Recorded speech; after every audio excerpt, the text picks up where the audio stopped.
Bom dia a todos, sejam bem-vindos à nossa terceira aula de Direito e Biotecnologia. Hoje nós iniciaremos as apresentações dos nossos seminários e teremos muitas discussões com toda certeza. Falar no direito e na bioética é falar de um discurso bioético. Um discurso que nos permite fazer reflexões sobre a ética relacionados à vida. A ética da vida. Qual é a ética da vida? Essa ética da vida nos propõe uma intersubjetividade, momentos em que a nossa consciência, o nosso subjetivo vai falar mais alto. E é dessa moral, dessa consciência subjetiva, que surge o que nós entendemos por ética. Com isso, nós podemos destacar que dentro do discurso bioético existe a imposição de uma bioética em prol do civilismo, em prol do cívico, em prol da nacionalidade, da identidade cultural e da biotecnologia, em nome da promoção e do desenvolvimento, da manutenção da vida, e tudo isso vai se originar, vai se fundamentar em prol de uma biotecnologia, porque nós entendemos que nós devemos ser contemporâneos. Os temas ou as propostas de estudos, elas constituem-se numa fenomenização cada vez mais entendida como cívica, como uma atitude cidadã e humanitária. Essa fenomenização faz com que os temas se tornem cada vez mais polêmicos e com que o direito seja obrigado a trazer solução para todos os conflitos que acontecem na sociedade, principalmente no que tange as questões relativas ao biodireito e à bioética. Esse discurso, ele ganha cada vez mais seguidores em prol do sensível moral, em prol do sensível de cada um dos seres, de cada um dos sujeitos de direito, para que todos se sintam mais aceitos dentro do seu grupo, dentro da sua comunidade, dentro da sua nação, e fazendo parte da identificação da cultura da nação. Quanto mais repetitivo e mais demonstrativo de tecnologia, esse discurso se propaga cada vez mais, aumentando o poder de persuasão, porque esse é o objetivo do discurso, persuadir as pessoas, impondo ideologias e as suas concretizações. E nós vamos buscar o poder judiciário para concretizar tudo isso que está sendo cada vez mais repetitivo e tornado uma fenomenização. De tudo isso, nós temos feito um grande rol de debates e elencado grandes temas. Com tudo isso, nós podemos falar em judicialização da bioética, porque uma vez que nós não temos solução para esses conflitos, eu vou buscar o direito. Somente nesse ato de buscar o direito, para trazer resposta a essa consciência moral, nós já estamos falando em bioética e em biodireito.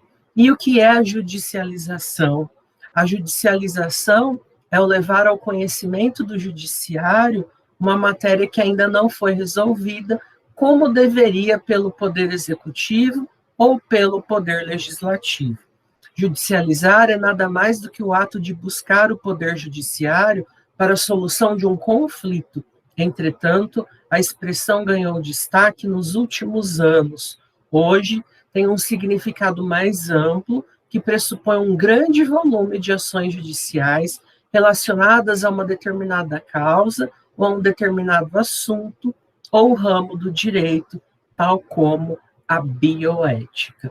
Todos os temas relativos à bioética, à biotecnologia, à biomedicina, nós levamos ao Poder Judiciário para que ele solucione esse nosso problema para nós. E de que meio que ele vai fazer para solucionar tudo isso? aí nós podemos cair lá na teoria do ordenamento jurídico do Norberto Bobbio, quando ele fala dos 3 tipos de aplicabilidade da norma, né? Ele vai falar de uma hierarquização, de uma especificidade. E quando ele trata disso, ele já demonstra as possibilidades do Poder Judiciário estar atuando em prol da bioética. Nesse sentido, nós vamos ter que a bioética ela vai abranger, então, dilemas. Dilemas esses que vão ser morais, na maioria dos casos referentes ao processo de morrer, as pesquisas que envolvem seres vivos e o desenvolvimento das biotecnociências ou das biotecnologias. A atenção primária e seus questionamentos quanto à prática das equipes de estratégia de saúde na família, na reformulação de um sistema de saúde, da alocação de recursos da saúde pública e da preocupação ecológica com o meio ambiente, e nesse momento nós inserimos os animais, né, quando falamos do meio ambiente. Essa estratégia de saúde na família, a reformulação do sistema de saúde, é para que os sujeitos que estão envolvidos nessas relações bioéticas se sintam inseridos e não excluídos do nosso rol, da nossa sociedade. E com isso, nós teremos, então, um fórum para vocês discutirem, que eu vi que a maioria já respondeu o nosso fórum. A bioética e o biodireito, eles ferem a intimidade dos sujeitos de direito na era da genética e da biotecnologia. Eu acredito que eles não ferem a intimidade dos sujeitos de direito. Porém, pode trazer uma certa intimidação, fazer com que essas partes que necessitam disso fiquem em silêncio, se escondam cada vez mais, se inumem cada vez mais, pelo fato da propagação, da grande divulgação, da fenomenização que isso vai ter perante as massas, principalmente diante das nossas redes sociais, como o Facebook, Instagram, né, Twitter, que tinha sido deixado de lado, e hoje o Twitter virou um grande diário de desabafo do dia a dia das pessoas. E o nosso fórum, que é o fórum número 3, pede para que vocês coloquem o conceito de judicialização, o que é judicialização, e para que vocês manifestem a opinião de vocês acerca da necessidade de judicializar a saúde no Brasil. Existe essa necessidade? Não existe? Isso já foi feito? Isso não foi feito? É para vocês refletirem. E nós vamos, então, para a apresentação dos nossos 3 temas de hoje, que são os temas palpitantes para os atuais operadores do direito. E aí, nós vamos apresentar hoje, então, 3 temas. O primeiro deles é a transfusão de sangue em testemunhas de Jeová. Vamos envolver biomedicina, bioética, né, com religião, com crença, com cultura. Qual é a visão civil e qual é a visão constitucional de tudo isso? O grupo 2 vai tratar do planejamento familiar e dos direitos reprodutivos na era da biotecnologia. Como isso tem sido visto? Como isso tem sido propagado? Do banco genético, as regras de filiação. Saiu do banco genético, como vai ser feito o registro, né? E o grupo 3, que vai tratar da identidade de gênero e orientação sexual, implicações jurídico-normativistas.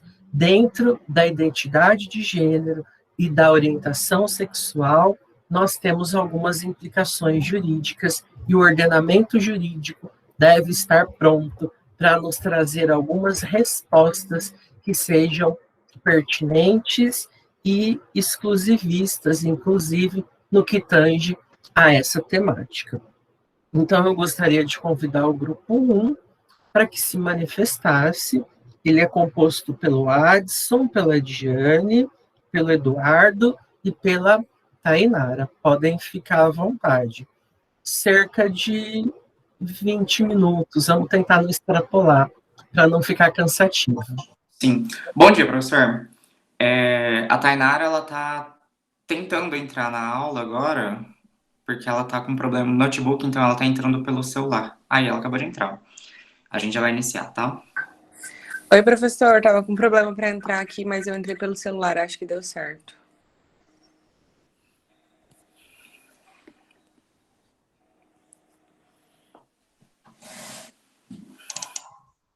Se vocês fizerem slides, querem transmitir, pode transmitir. Não, professor, a gente vai só falar mesmo, não vamos transmitir, não. Tranquilo, pode começar. Tá. Então. Primeiramente, bom dia, né? Meu nome é Adson, nosso grupo é composto pela Diane, pelo Eduardo e pela Tainara. A gente ficou incumbido, né, de falar sobre justamente a transfusão de sangue em Testemunhas de Jeová, né, e tentar abordar uma visão civil e constitucional sobre. Nosso trabalho, a gente vai procurar falar um pouco sobre a origem dos Testemunhas de Jeová, como se deu início a essa religião, com isso, pelo fato deles não aceitarem a transfusão de sangue, as inovações que veio com a ciência, a fundamentação jurídica que é favorável à aceitação desse fato deles não aceitarem, dessa prática dessas pessoas que são ligadas a essa religião, bem como a argumentação contrária de por que deveriam utilizar a transfusão de sangue para salvar essas vidas. Vamos falar também um pouco sobre o princípio do Código de Ética, né, do juramento de Hipócrates, que tem toda uma questão da medicina para poder salvar a vida, que os médicos juram desde o início que o principal ali é salvar a vida, e um pouco da interpretação da hermenêutica jurídica, né, nesse sentido, em usar analogia ou não nesses casos. O que acontece, professor? Primeiro, a discussão que se tem sobre isso há muito tempo, porque é uma religião um pouco antiga, né? Desde o século XIX ela foi criada. Então, assim, é um argumento longo, é uma discussão muito grande. E o porquê, às vezes, traz para o direito. Porque a população tem um problema, e com esse problema se leva para o judiciário para que possam trazer solução, trazer uma paz social ao problema em questão. Então, assim, é muito complexa essa discussão, é muito longa, em 20 minutos acaba ficando um pouco curto para a gente tentar discorrer, e é interessante, mas, assim, eu vou ter que passar a palavra agora para a Diane, que ela ficou a cabo de continuar a discussão. Por enquanto, eu só vou apresentar. Obrigado.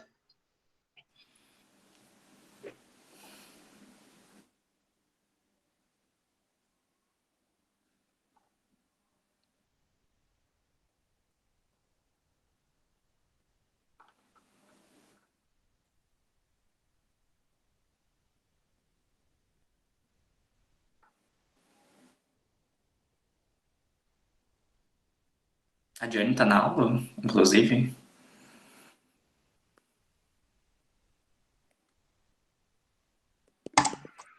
Não acessou. A Diane havia entrado, só que elas... Não sei, peraí. Pode ter caído. Isso, eu acho que caiu também a internet dela ali. Ela entrou.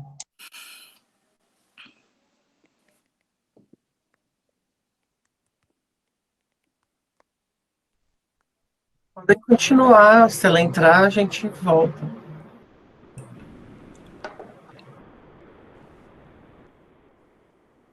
Eu estava falando, ligado o microfone. Vou falar um pouquinho sobre a liberdade de crença religiosa. Nas histórias das constituições republicanas, a primeira constituição a consagrar o direito à liberdade de crença religiosa foi a Constituição de 1891. E na Constituição vigente hoje em dia, a Constituição de 1988, o capítulo dos direitos e deveres individuais e coletivos, ele estabelece no inciso 6, do seu artigo 5º, que é inviolável a liberdade da consciência e da crença, sendo assegurado o livre exercício dos cultos religiosos e garantida, na forma da lei, a proteção aos locais de cultos e suas surgir. As testemunhas de Jeová, ao escolherem receber tratamento médico sem transfusão de sangue, elas estão em harmonia, não só com a Constituição, mas com os progressos da medicina, tendo respaldo científico que existe outras formas de tratamento que não necessitam da transfusão de sangue. E esse respaldo ele é baseado também na liberdade religiosa. E esse posicionamento ele ganha bastante relevância, como dito anteriormente pelo colega Adson, pois qualquer pessoa, por qualquer motivo, então, ela pode escolher por um tratamento médico sem transfusão de sangue, não apenas os testemunhas de Jeová. E esse respaldo religioso, ele só fortalece essa ideia de que não é obrigado a fazer a transfusão de sangue. No artigo 5º, inciso 2 da Constituição, verso assim: ninguém será obrigado a fazer ou deixar de fazer alguma coisa, senão da lei. Ou seja, as pessoas só são obrigadas a fazer algo em virtude da lei. E na ausência da lei para a questão das testemunhas de Jeová, elas podem fazer como preferir e também devem ter sua vontade respeitada. Tartucci também conversa sobre o direito da personalidade. Ele esclarece que o Código Civil de 2000 foi inovador ao tratar dos direitos da personalidade, nos seus artigos 11 ao 21. E é uma inovação bastante festejada. E ele diz que as outras constituições, que a Constituição já assegurava esse direito de personalidade, mas não de forma específica.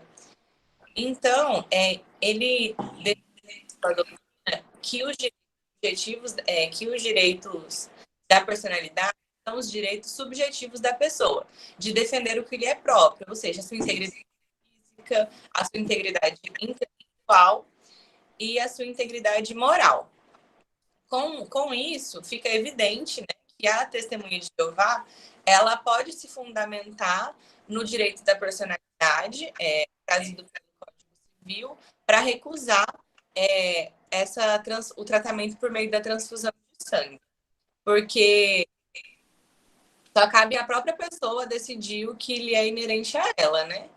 E de acordo com também o artigo 15 do Código Civil Brasileiro, ninguém pode ser constrangido a submeter-se com risco de vida a tratamento médico ou a intervenção cirúrgica. Na análise do Azevedo, um doutrinador também civilista, o respeito à negativa da transfusão de sangue pelos testemunhos de Jeová prima também pela autonomia da vontade, sendo uma manifestação da própria dignidade da pessoa humana, permitindo, né, que o paciente possa se posicionar com tranquilidade e consciência perante sua escolha quanto a determinado tratamento clínico. E essa ideia de que você pode escolher a do seu tratamento não é só com os testemunhos de Jeová, ela também é trazida no Estatuto dos Idosos. Os idosos, se conscientes, eles também podem escolher pela melhor forma de tratamento médico, não podendo ser violado isso. E também é trazido na lei da transplante de órgãos, que também precisa da anuência de ambas as partes para que se realize. Então, eu vi até um doutrinador que ele fazia um questionamento. Se você pode escolher receber ou não o transplante, sabendo que vai colocar em risco a sua vida, por que é que os testemunhos de Jeová não podem escolher por um tratamento de transfusão de sangue?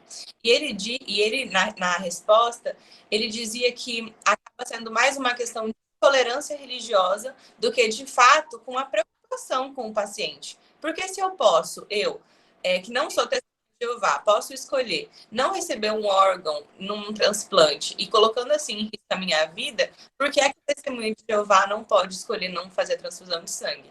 E aí ele acaba versando sobre essa intolerância religiosa que fica muito clara e evidente quando a gente estuda acerca do tema. É isso, professor. Agora eu vou passar a palavra para o meu colega Eduardo. Bem, professor.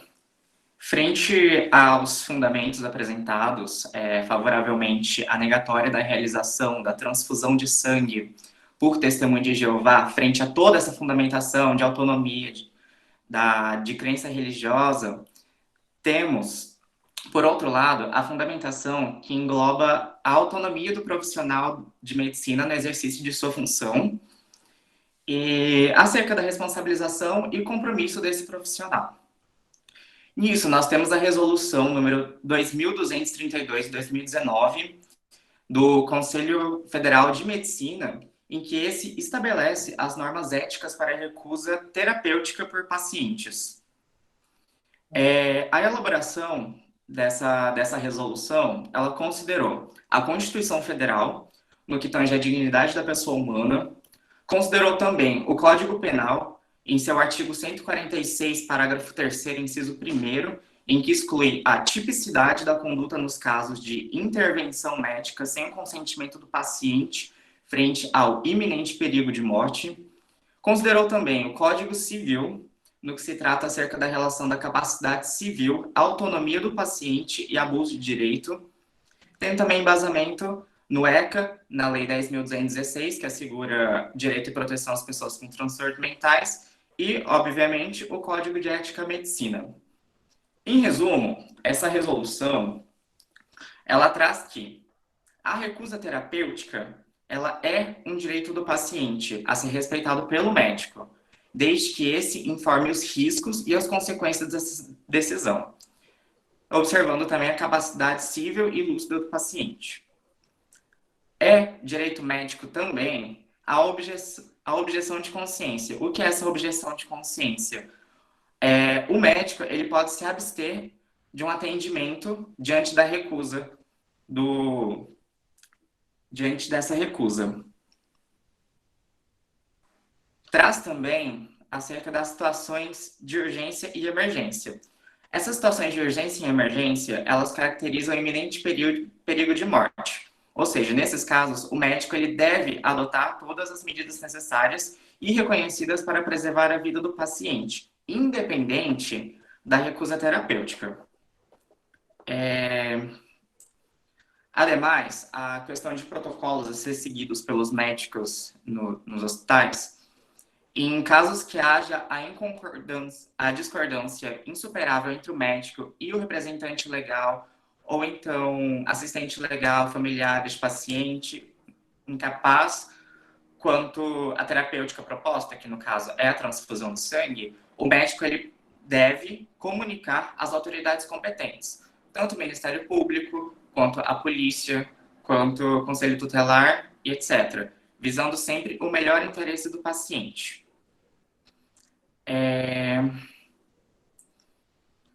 Ademais, à frente disso, encontramos também no artigo 135 do Código Penal, que trata acerca da omissão de socorro, em que, nestes casos, o médico ele deve, diante do iminente perigo de morte, executar os procedimentos necessários para salvar a vida do paciente, independente de seu consentimento ou não.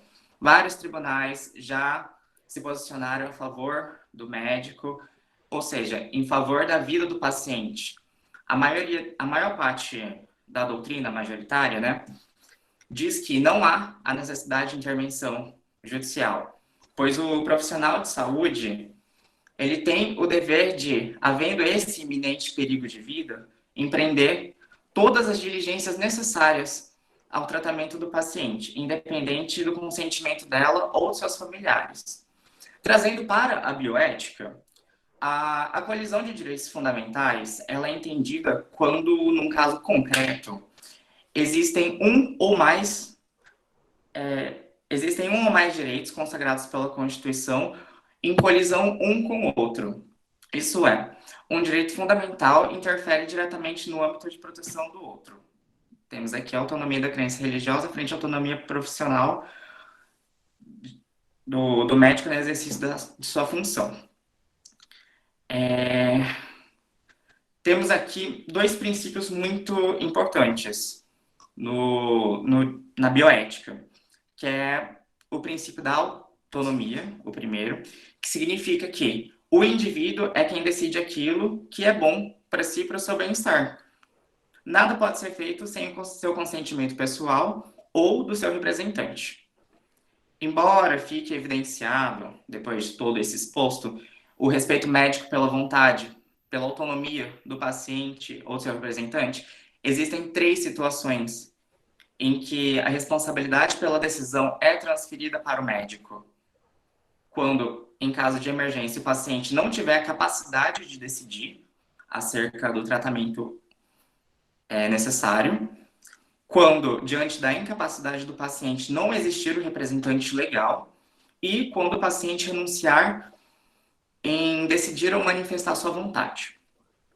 Outro princípio é o princípio da beneficência, em que ele está claramente identificado no Código de Ética Médica, no capítulo 1º, artigo 2º, em que no inciso 2º dele fala: o alvo de toda a atenção do médico é a saúde do ser humano, em benefício da qual deverá agir o máximo de zelo e o melhor de sua capacidade profissional. Nisso, acerca das formas de comunicação e da relação médico-paciente, o médico ele tem 3 formas de diálogo com este, que é o diálogo informativo, em que o profissional ele presta as informações sobre a doença do paciente, ajudando na decisão, né, quando ele está lúcido. Tem o diálogo terapêutico, em que em determinados atendimentos a própria informação já é um tratamento, de acordo com a doutrina encontrada. E também tem o diálogo decisório, em que é o paciente quem decide sobre a sua saúde após ser adequadamente informado. Porém, voltando a pensar na situação do paciente testemunho de Jeová, que diante do risco de morte e estando inconsciente, o médico respaldado por seu código de ética médica decide por transfundi-lo. Qual a postura que esse médico deve ter quando o paciente estiver consciente fora de perigo? Deve contar a verdade ou não? Em caso de afirmativo, em que o médico revele que optou por transfundi-lo, ele assim o fez optando em favor da vida biológica, não levando em consideração sua vida em comunidade. A partir desse momento, o paciente testemunho de Jeová, ele terá uma barreira, porque ele ficará desassociado da sua comunidade, sendo excluído até mesmo do convívio familiar. Esse fato eles denominam de morte social. Por essa situação, o médico que não tinha outra saída entende-se que é possível utilizar de mais de um princípio da bioética, né? Quando ele não tem uma saída. Esse princípio é o do mal menor, que, de acordo com o doutrinador Bonamigo, quando em determinadas situações em que o agente deve optar por 2 alternativas e ambas apresentam efeitos negativos, gerando conflitos de consciência pelos inconvenientes que as alternativas apresentam, deve ser escolhida o que causar menos mal. E não vou prolongar muito aqui tudo que eu tinha para falar. Pode continuar, Adson. Então, continuando, o que se percebe que é um pouco complexo essa discussão, porque ao mesmo tempo que o médico ele quer salvar a vida, o papel dele é esse, procurar ajudar as pessoas, é complicado, principalmente para essas pessoas que são adeptas da religião, testemunho de Jeová, porque foi isso que o Eduardo falou. Quando se é feita a transfusão de sangue, e eles se baseiam na Bíblia para que isso aconteça, e é utilizado, as pessoas da própria comunidade, da própria família, acabam renegando eles. Então, assim, fica difícil dessa discussão vir tanto para o judiciário, porque nós não temos a mesma realidade que eles, muitas vezes não temos a mesma crença que eles, aquilo que a gente aprende desde o início da faculdade. Então, assim, é difícil ter uma posição que traga uma paz social para todos, como um todo. Como conclusão desse trabalho, a gente conseguiu trazer de que, assim, nunca trazer, geralmente, para o judiciário é bom, porque vai ser necessariamente bom para uma parte e ruim para outra. Então, assim, tem que ser uma discussão entre eles mesmos, que se conhecem, que sabem o problema da própria comunidade em si, na medida do possível. E caso traga ao judiciário, o operador do direito conseguir ter um tato, colocar em sopesamento em relação a princípios, e ver, assim, o bem-estar do próprio paciente, porque não é uma discussão muito fácil, não é tão simples assim como outra coisa que a gente poderia colocar. Bom, professor, é isso, a Diane não conseguiu entrar de novo, estava tentando entrar em contato com ela aqui, parece que até agora não conseguiu entrar, mas assim, essa é a nossa participação na aula de hoje. Sim, muito obrigado. Eu estava também tentando entrar em contato com ela, não deu certo. Parabéns ao grupo pela exposição. Se alguém tiver alguma contribuição, quiser participar, pode ficar à vontade pelo chat ou abrir a câmera aí, né, para falar. Eu quero parabenizá-los por iniciarem com o juramento de Hipócrates, falar do uso da analogia, no que tange a essa crença que é milenar, né, podemos dizer assim, que traz grandes fatores históricos, junto a essa crendice desses dogmas religiosos e que acabam sendo culturais, influenciando na cultura jurídica, na formação de uma nova cultura jurídica, e o direito está aí tentando solucionar esses possíveis conflitos.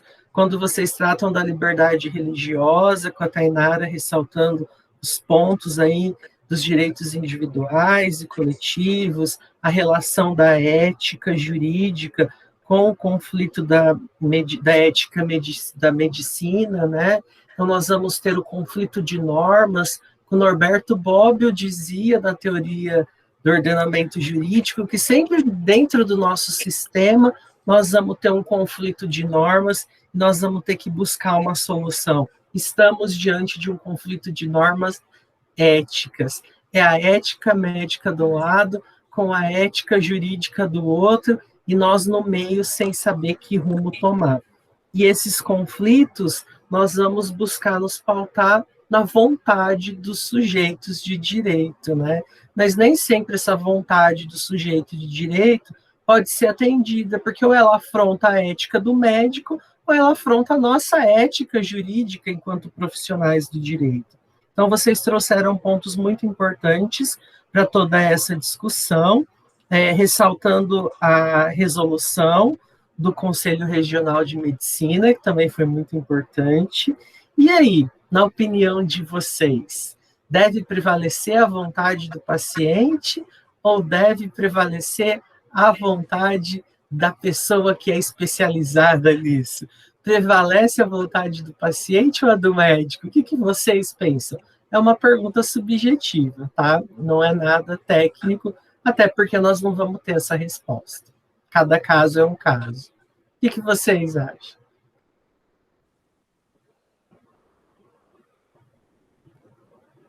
Olha, meu ponto pessoal para mim, prevalece a autonomia do profissional de medicina frente ao exercício das suas funções, né?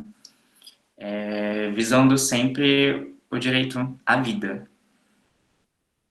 Para mim, né?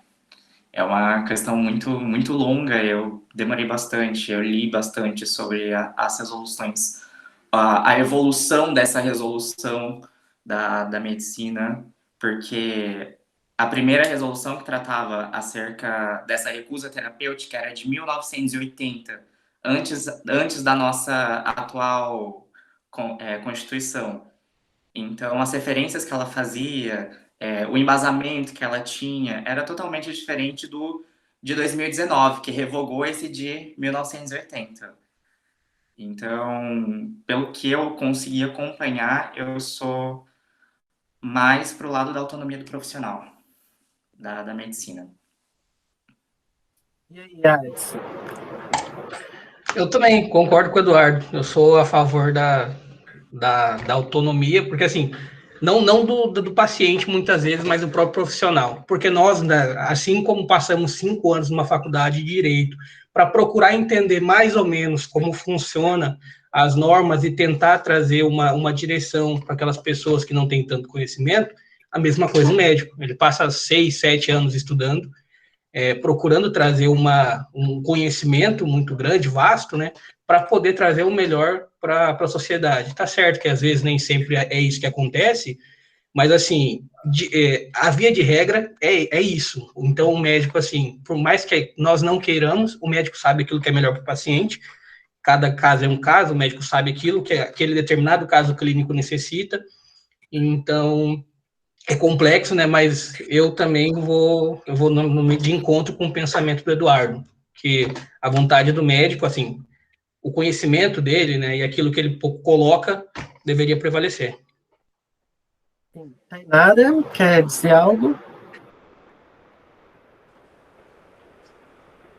No direito sempre prevalece a vontade de nós, enquanto profissionais do direito, né? Eu e o meu cliente, prevalece a minha vontade. Eu também concordo que prevalece a vontade do médico, assim como a Lourdes está dizendo aqui no chat, que para ela prevalece a vontade da medicina, do direito à vida.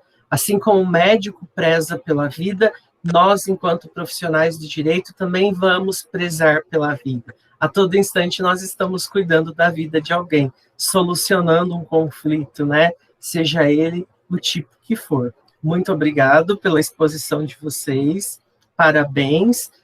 Não se preocupem com a não participação da Diane, depois eu falo com ela, tá? Muito obrigado. Vamos então ao grupo 2. O grupo 2 é o planejamento familiar e direitos reprodutivos na era da biotecnologia, do banco genético, as regras de filiação, e o grupo é composto pela Luane, pela Vitória, pela Samara e pelo Vitor. Podem ficar à vontade. Professor, podemos compartilhar aqui o nosso slide, né? Pode. Vocês sabem fazer, né? Apresentar Sim. agora. Sim. Apresentar agora no canto direito inferior, tela inteira, e aí abre o arquivo de vocês.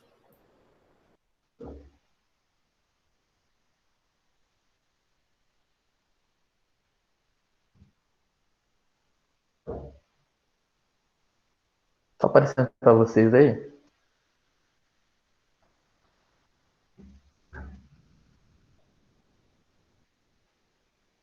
Está carregando. Apareceu? Apareceu. Tá. Bom, primeiro bom dia a todos. Para você não vai aparecer nada, então não se preocupa. Ah, tá ok.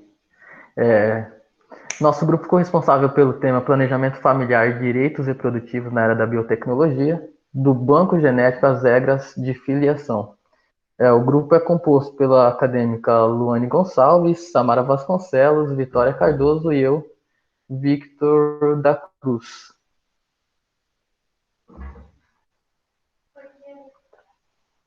Bom, para iniciar a nossa apresentação, vou fazer trazer uma breve explicação sobre o que é biotecnologia para que a gente possa saber de onde nós estamos partindo, né? A biotecnologia, ela é todo procedimento e técnica aplicado à biologia e que existe em função de suprir algumas necessidades humanas existentes na sociedade. E aí eu trouxe algumas informações para que a gente possa compreender como que essa biotecnologia ela foi evoluindo na sociedade. E aí eu trago essa citação que diz que anteriormente, né, antes dos anos 70, a biotecnologia ela era muito forte na área de indústria, de processamento de alimentos e na agroindústria. E ela era muito forte somente nessas duas áreas, né? Ela até aparecia em outras áreas, mas não com tanta força como aparecia nesses dois campos aí, principalmente ali na área de processamento e desenvolvimento de sementes. E aí, depois desse período, ele acaba aparecendo em outras áreas, né? Na área de medicina, principalmente, ela ganha uma força muito grande e acaba que contribuindo para mudanças significantes aí na sociedade. E aí, a partir desse período, né, ela passa a se dedicar a quaisquer tipo de aplicação tecnológica de organismo, visando certos processos e produção, com a obtenção de melhorias genéticas, além de resistência e qualidade para finalidades específicas. O que é importante a gente destacar aqui? Que essa biotecnologia, ela contribui para grandes avanços na sociedade e acaba que, em alguns casos, chocando com algumas questões culturais.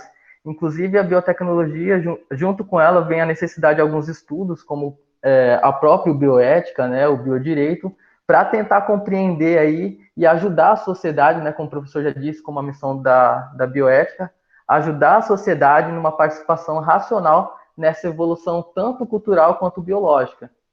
E aí surge também essa contribuição para as mudanças significativas na formação familiar, que as minhas colegas vão detalhar um pouco melhor para vocês.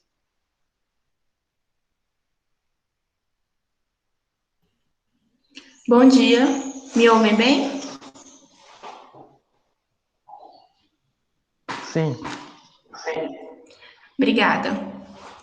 Bom, planejamento familiar e direitos reprodutivos. Os direitos reprodutivos é um direito subjetivo, ou seja, individual, de toda pessoa decidir sobre o número de filhos que ela quer ter, no tempo em que ela quiser, ou também se ela não quiser ter filhos nenhum. Para isso, ela deve ter acesso aos recursos necessários, sem sofrer discriminação, violência, coerção ou restrições. O planejamento familiar já é a aplicação desses direitos reprodutivos de forma mais ampla e principalmente jurídica. Até a década de 80, para se ter acesso aos métodos contraceptivos, por exemplo, era necessário uma indicação médica que atestasse que uma possível gravidez traria risco à vida de uma mulher. E por isso era necessário ela ter acesso a esses métodos contraceptivos. Em 1988, nós temos o primeiro dispositivo legal e jurídico que vai versar sobre o planejamento familiar, que é o 7º parágrafo do artigo 226 da Constituição Federal, que vai dispor que o planejamento familiar é livre decisão do casal, competindo ao Estado propiciar recursos educacionais e científicos para o exercício desse direito. Ou seja, o Estado ele tem que procriar esses recursos para que se tenha um planejamento familiar. Só que somente esse dispositivo jurídico não foi necessário para resolver os problemas da época. Até porque em 1991 foi instaurada uma CPI no Poder Legislativo, onde investigava inúmeras esterilizações inadequadas. Ou seja, em sua maioria, as mulheres estavam buscando fazer laqueaduras em clínicas clandestinas, porque elas não tinham esse acesso tão livre assim a métodos contraceptivos, como é proposto pela Constituição Federal. Por meio de movimento de mulheres e de sanitaristas, foi instituído a Lei Federal de número 9.263, em 12 de janeiro de 1996, que regulou o 7º parágrafo do artigo 226 da Constituição Federal. Então, essa lei ela vai buscar propor diretrizes, objetivos sobre o planejamento familiar. No artigo 1º dessa lei, ela já fala que o planejamento familiar é um direito de todo cidadão. Já no 2º artigo, vai conceituar o que é planejamento familiar, como um conjunto de ações de regulação da fecundidade que garanta direitos iguais de constituição, limitação ou aumento da prole pela mulher, pelo homem ou pelo casal. Ter acesso a esses serviços de saúde integral, que é o objetivo do planejamento familiar, tem como importância em uma nação melhorar a qualidade da saúde sexual e reprodutiva das pessoas, em especial das mulheres, considerando que pode reduzir as mortes maternas, os agravos resultantes dos abortos inseguros, a gravidez indesejada, as doenças sexualmente transmissíveis, incluindo o HIV, e proporcionar orientação adequada sobre a sexualidade e reprodução humana. Pode passar, por favor, Vitor?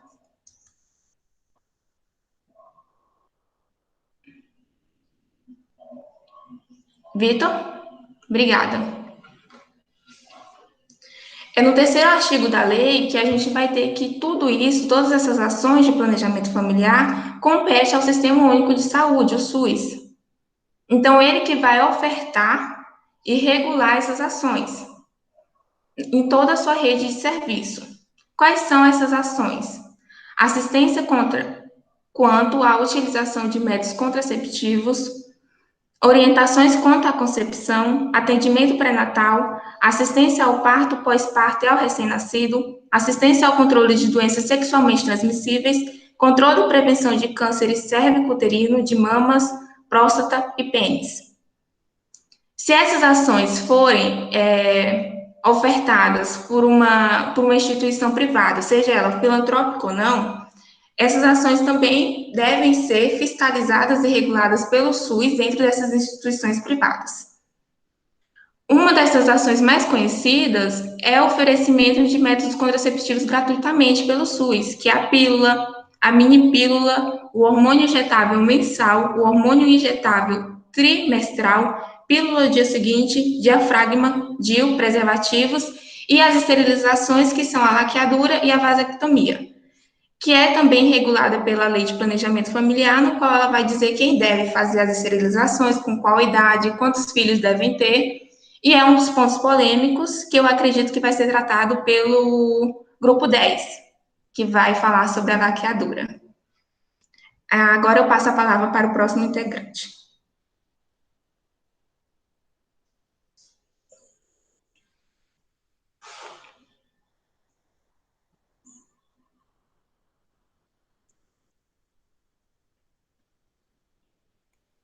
Bom dia. Então, vou dar continuidade à apresentação. Estão me ouvindo? É que eu estou usando fone. Sim, sim. Bom dia. Tá melhor assim. Eu tirei, eu estava com fone, eu tirei. Tá, então vamos continuar. Na questão do planejamento familiar e direitos reprodutivos, nós achamos por necessário falar também sobre a reprodução humana assistida. Então, são técnicas para tratamento da infertilidade, tanto feminina quanto masculina. E no Brasil não tem uma regulamentação, uma norma, uma lei estabelecida, apesar de ser tratada, funcionar no Brasil há mais de 3 décadas, né? E funciona através de resoluções pedidas pelo Conselho Federal de Medicina, mas não são normas jurídicas em sentido estrito e não tem vinculação geral e abstrata, que tem sentido causa, então, uma insegurança jurídica em alguns casos que são controversos. Pode passar, Vitor. Então, o que seria, então, a FIV, né, que é a fertilização in vitro? Essa é a técnica que tem o maior percentual de sucesso para a gestação. Ela tornou-se popularmente conhecida a partir da década de 70. A partir dela são nascidos os reconhecidos bebês de provetas. Então, é um procedimento que é realizado em diferentes etapas, em laboratório, com cultivo de embriões, e esses embriões, posteriormente, são transferidos para o útero materno. Pode passar? Aqui a gente colocou, resumidamente, o que seria o passo a passo de uma fertilização. Ela consiste, basicamente, na estimulação através de medicamentos dos ovários da mulher, para depois acontece a coleta desses óvulos e depois a coleta dos espermatozoides, e esses gametas são analisados em laboratório para verificar quais são mais viáveis, né, para o procedimento, e aí acontece, então, a fecundação em laboratório, aí espera a reprodução das células, a divisão, até atingir a fase de embrião. E após isso é feita, então, uma transferência para o útero da mulher e espera-se 2 semanas para fazer um teste de gravidez para ver se foi possível a gestação. Pode passar. O outro método é a inseminação artificial. É o método mais simples, que consiste basicamente em separar os espermatozoides que são excelentes e têm maior chance de fertilização, em laboratório e esses espermatozoides são inseridos diretamente no útero para que ocorra a fecundação de maneira natural e a gravidez seja a partir daí de forma natural, sem intervenção da medicina. Pode passar. Aí, na técnica de fertilização, tem a opção de ovodoação, que são doação de óvulos, preferencialmente por mulheres menor de 35 anos, para garantir a qualidade desses óvulos. Essa doação é sem fim lucrativo, não tem caráter comercial, e as doadoras não podem conhecer a identidade das receptoras e nem vice-versa. E a doadora, após doar um óvulo, ela perde qualquer direito que possa vir ter sobre a criança, que possa vir gerar dessa doação, e também não tem direito de conhecer a identidade dela e nem de seus pais. Esse procedimento ele é muito feito para casais que não têm condições de arcar com os custos. Então, quando se doa a parte dos seus óvulos, o casal receptor paga metade do seu procedimento na clínica e os dois casais são beneficiados com o uso dos óvulos para fertilização. E aí, todo esse procedimento, esse trâmite é feito pelos médicos, pela clínica de reprodução, sem que os casais se conheçam ou possam vir ter vínculo futuramente, ou durante o procedimento. Pode passar. Aí tem a questão do banco de sêmen. Os bancos de sêmen são amostras biológicas que são coletadas de doadores voluntários, que são utilizados também para procedimentos de reprodução, que são doados. E também tem a questão de pessoas usar como forma terapêutica, por exemplo, homens que vão passar por um tratamento de câncer, uma quimioterapia, e quer preservar a fertilidade futuramente. Então, tem essa opção de guardar o sêmen em bancos de nitrogênio, fica armazenado e tem validade até 30 anos, que pode ser doados ou usados pelo casal para uma gestação futura. Pode passar. Então, a resolução do Conselho Federal de Medicina traz quem que pode fazer esse tipo de procedimento no Brasil? Então, todas as pessoas capazes que tenham solicitado o procedimento, cuja tem indicação para fazer essas técnicas de reprodução assistida, que são devidamente esclarecidas sobre todos os procedimentos, têm direito, inclusive casais, pessoas homoafetivas e pessoas solteiras, respeitando o direito da objeção de consciência do médico, têm direito a fazer um procedimento de reprodução assistida no Brasil. Aí, no Brasil, queria destacar que não existe, a lei não permite a questão de barriga de aluguel. Não é possível pagar para alguém gestar, mas é permitida a barriga de substituição, ou seja, a barriga solidária, que é quando alguém perto, um parente, ou que queira manter a gestação para uma irmã, para uma prima, para uma mãe. Então, é permitida a barriga solidária no Brasil, mas não a barriga de aluguel que tem fins comerciais. Esse procedimento, a Agência Nacional de Saúde permite que alguns planos de saúde não cubram esse procedimento. Então, ao contratar um plano de saúde, tem que se observar esse quesito. Os planos de saúde não são obrigados a cobrir tratamento de reprodução assistida. Existe, a partir de 2005, a possibilidade de fazer pelo SUS em algumas clínicas que eu pesquisei, mas a fila é tão grande, o processo é tão complicado, e diante da emergência, às vezes, do casal com infertilidade, é um processo muito custoso que, às vezes, perde o prazo, que a mulher tem um prazo para uma gestação segura, sem risco, e aí acaba sendo não viável. Acho que em São Paulo, uma vez, eu não sei se ainda está funcionando, existia um projeto chamado Procriar, que era para casais que tinham renda mensal de até 7 mil, que poderia participar desse programa de baixo custo para tratamento de infertilidade. E aí tinha todo um passo a passo até conseguir a finalização desse processo. Pode passar, Vitor. Como curiosidade, no site da Anvisa é produzido um relatório anual de todos os procedimentos de reprodução assistida no Brasil. É disponível, é aberto para as pessoas acompanhar.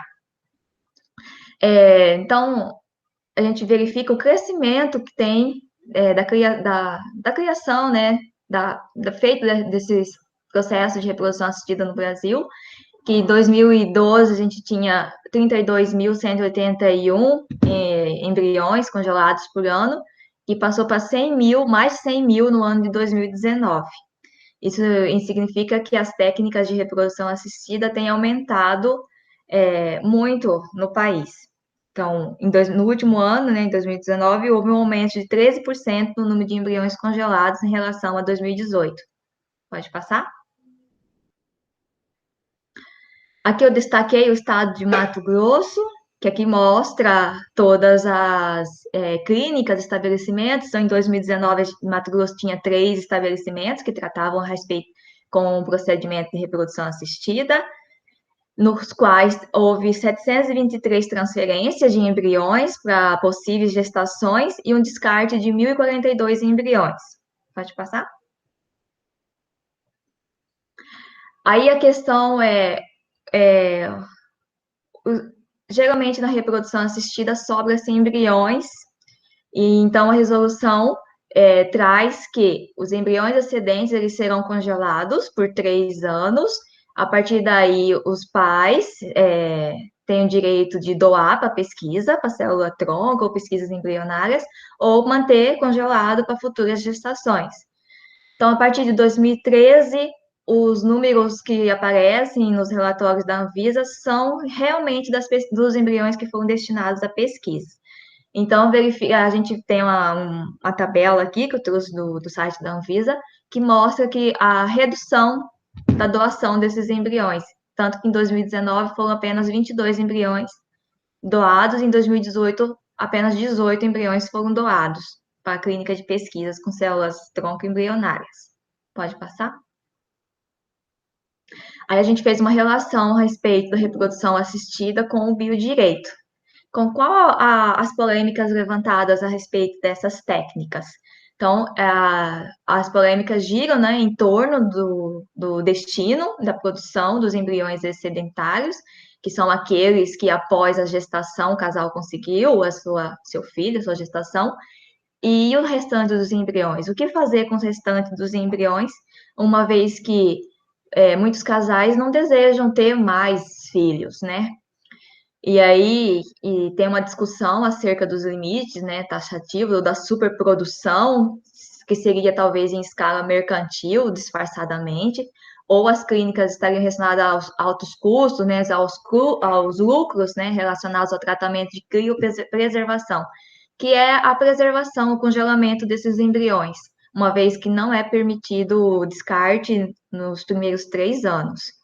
E tem acontecido muitas vezes de abandono desses embriões nas clínicas, que existe uma taxa que os casais têm que pagar para manter esses embriões congelados. Vitor vai dar continuidade.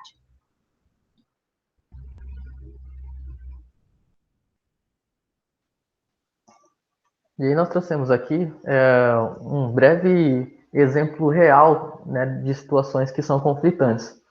Esse é um ex-médico, né, Roger Abdelmaci, provavelmente algumas pessoas já ouviram falar dele. Ele foi preso, ele era dono de uma clínica muito bem sucedida de reprodução assistida, e aí ele foi preso, acusado de abusar de algumas de suas pacientes enquanto elas estavam sedadas. Mas isso não vem ao caso. Mas o que aconteceu depois daí foi que a clínica ela permaneceu aberta por algum tempo, mas com a divulgação desses casos, ela acabou que declarando falência em 2009.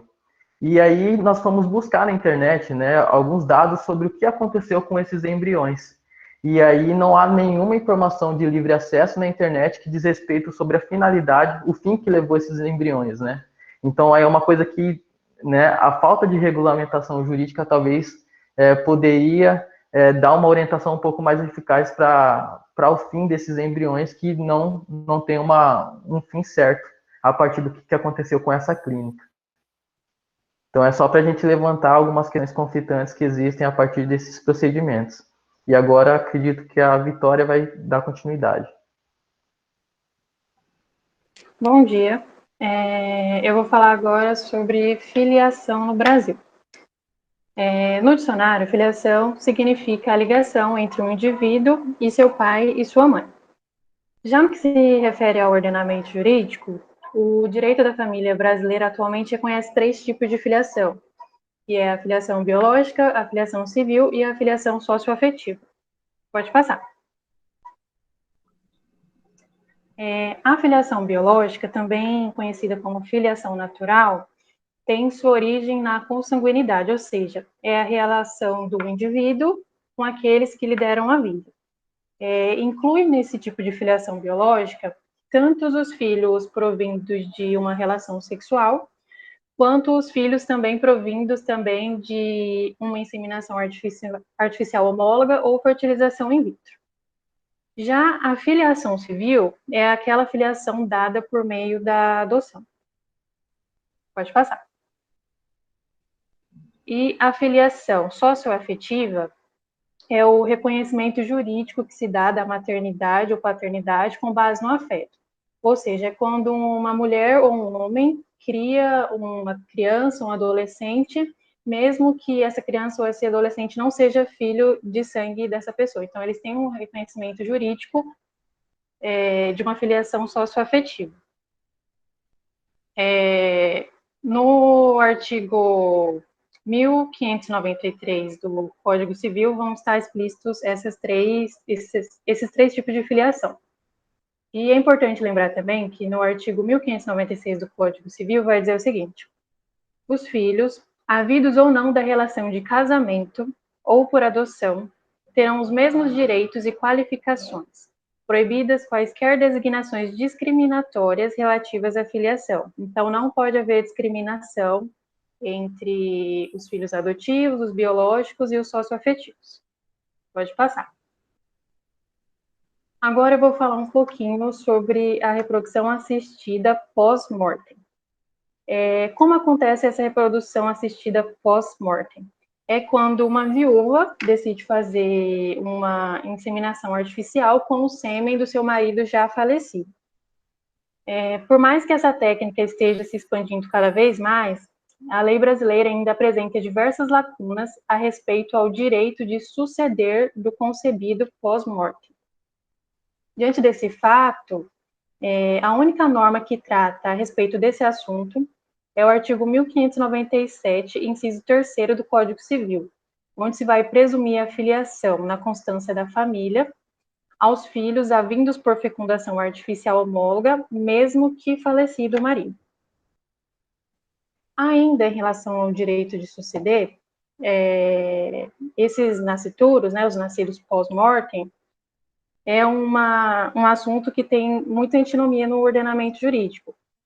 Tem os juristas que vão defender que esse futuro nascituro tem o direito à herança, tem o direito da sucessão, mas também tem os juristas que vão defender que esse futuro nascituro não tem o direito à sucessão.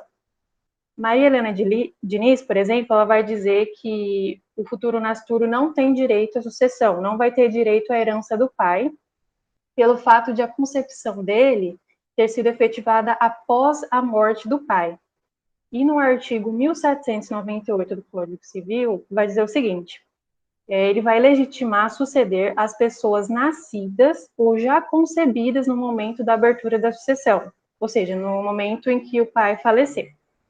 Então, como esse futuro nascituro vai ter a concepção dele feita por inseminação após a morte do pai, então ele não vai ser legítimo, ele não vai ter direito à herança. E, em contrapartida a isso, né, como eu disse no slide anterior, o artigo 1596 do Código Civil vai proibir a discriminação entre os tipos de filhos. Então, uma solução para que esse futuro nascituro tenha o direito de sucessão seria por via testamentária, onde o doador de sêmen, né, o pai, vai expressar a sua vontade de transmitir a herança ao filho ainda não concebido. Então, essa seria uma forma, por meio do testamento. Mas não tem uma resposta certa ainda, se o nascituro tem direito à sucessão ou não tem. Como eu disse, tem muitas antinomias envolvidas. E é isso. Concluo aqui a nossa apresentação. Não sei se mais alguém vai falar.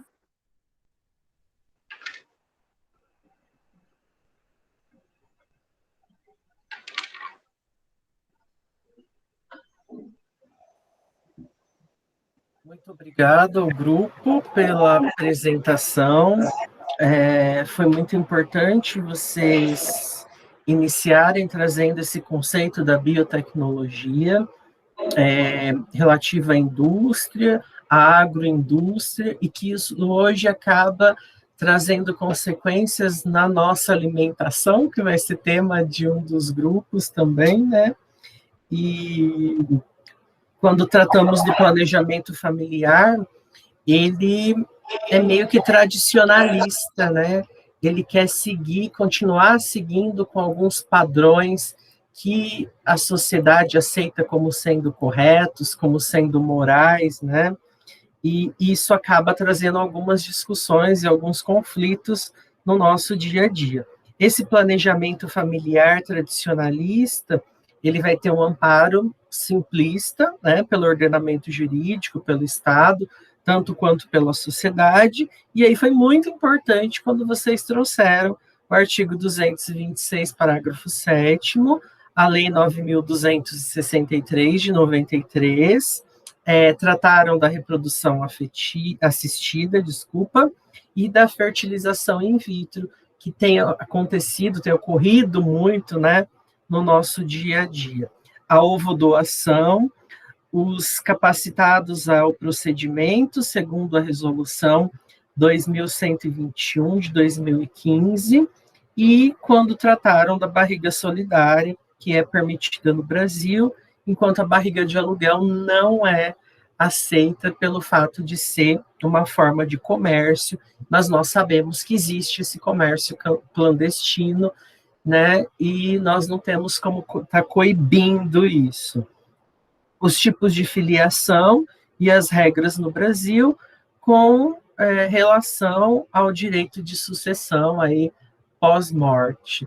E esse direito de sucessão pós-morte é o que vai trazer grandes discussões aí no caso, né? Porque muitos vão entender que sim, outros vão entender que não. Eu entendo que tem direito, porque se o marido já deixou lá, né, congelado, ele tinha consciência de que isso poderia acontecer. Então, eu acredito que o meu posicionamento é de que tem direitos garantidos. Quando nós falamos de todo esse assunto, muitas coisas começam a nos vir à mente em relação à formação das famílias monoparentais, de mulheres que querem ter os seus filhos independente, homens também, né? O reconhecimento das famílias homoafetivas também, e essa questão do congelamento, que tem os valores altíssimos, né? Se nós formos comparar, hoje está em torno de R$20 mil para fazer esse congelamento, e para manter ele mensalmente em cerca de 250 a R$500 mensais, e a garantia precisa que os nossos cientistas, né, que os nossos biomédicos aconselham, é de que sejam guardados por 2, estourando 3 anos. É a garantia que é dada. Pode ficar mais tempo? Pode, mas também não tem uma garantia dada pelos médicos que tratam desse tema.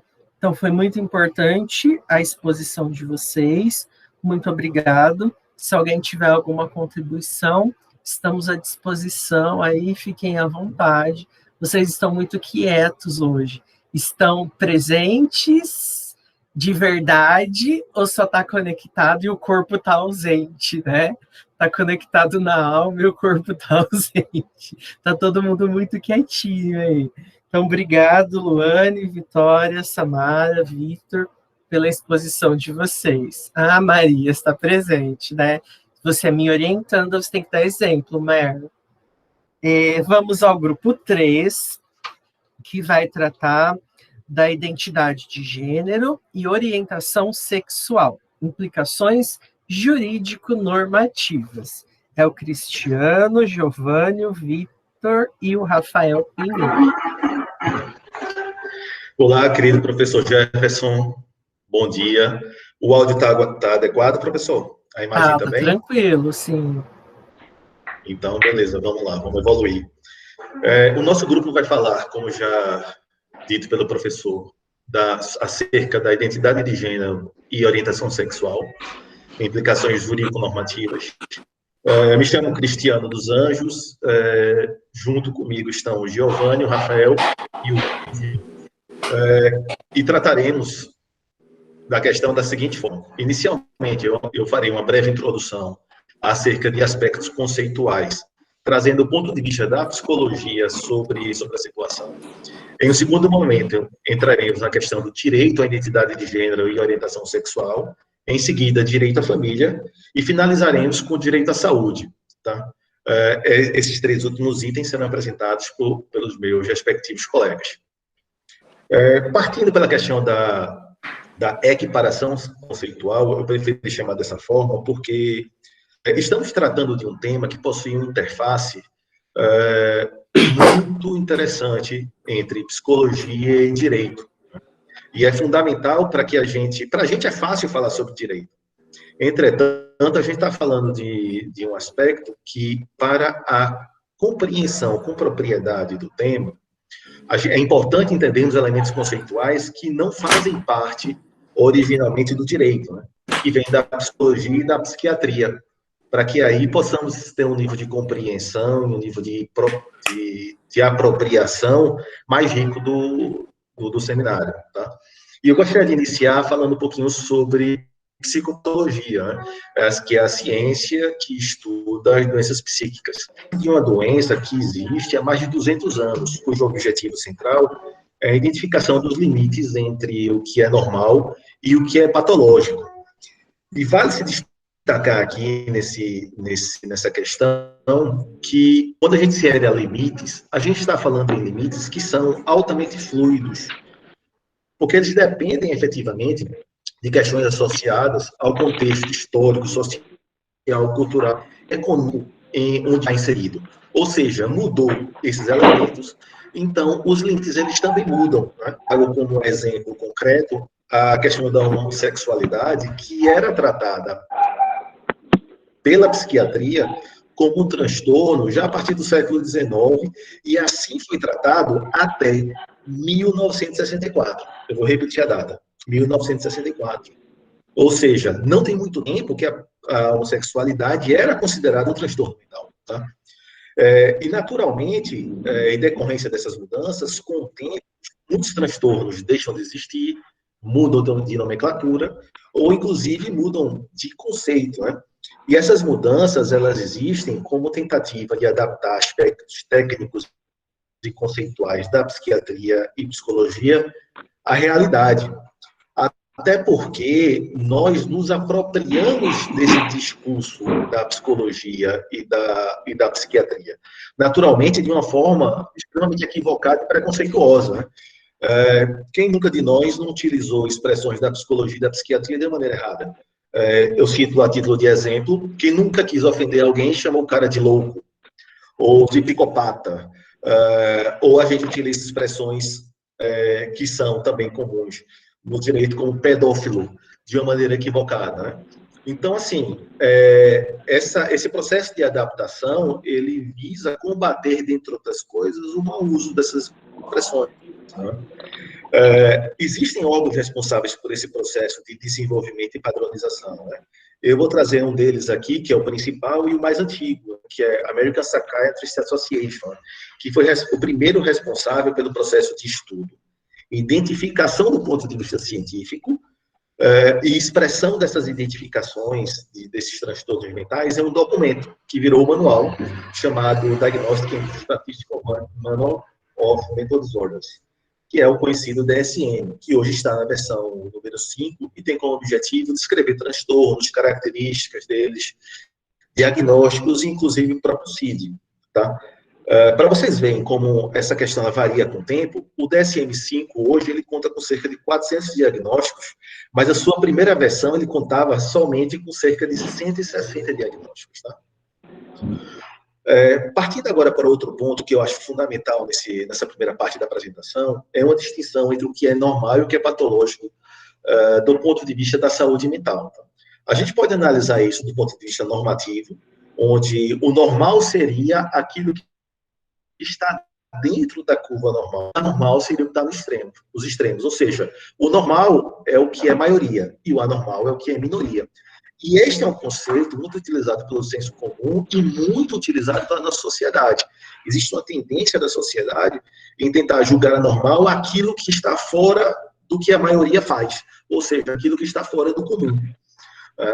Mas também podemos analisar isso do ponto de vista naturalístico, e esse é o ponto de vista das ciências associadas à saúde mental, que lida com o normal, entendendo ele como uma capacidade das pessoas em lidar com imprevistos intempéries. Ou seja, é a capacidade da pessoa, diante de uma situação adversa, vivenciá-la, sofrer, se tiver que sofrer, mas superá-la e seguir sua vida. O anormal é quando, diante de um imprevisto,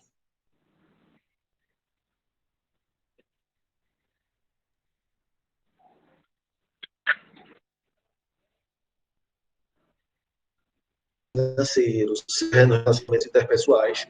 Né?